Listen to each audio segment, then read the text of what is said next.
Hello, ഈ തവണ തിരുവല്ലയിൽ പോയപ്പം സ്റ്റേഡിയത്തിൽ മറൈൻ എക്സ്പോ നടക്കുന്നു.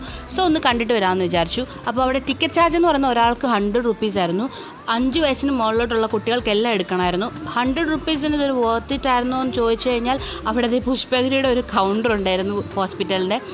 ഷുഗറും BP ഒക്കെ ഫ്രീ ആയിട്ട് ചെക്ക് ചെയ്യാം. അപ്പോൾ അങ്ങനെ നോക്കുമ്പോഴത്തേക്കും ഞങ്ങൾക്ക് അത് മുതലാക്കാൻ പറ്റി.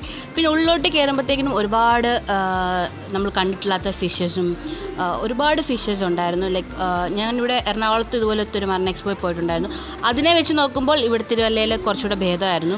കുറച്ച് സ്ഥലത്ത് മാത്രമേ ഉള്ളൂ ഇതൊക്കെ ഉണ്ടായിരുന്നത്. പിന്നെ അങ്ങോട്ട് ചെല്ലുമ്പോൾ നമ്മുടെ ഫ്ലവർ ഷോയിലൊക്കെ കാണുന്ന പോലത്തെ കുറേ സ്റ്റോളുകളും ചെറിയ ചെറിയ കടകൾ, അച്ചാറിൻ്റെ കട, തുണിക്കടകൾ, ബാഗ്, ഷൂസ്, അങ്ങനെ. പിന്നെ കുറച്ച് ഇൻട്രസ്റ്റിംഗ് ആയിട്ട് തോന്നിയെന്ന് പറയുന്നത്, വർത്ത് ഇറ്റ് ആയെന്ന് തോന്നിയെന്ന് പറയുന്നത് ഈ ഒരു സാധനം മാത്രമേ ഉണ്ടായിരുന്നുള്ളൂ.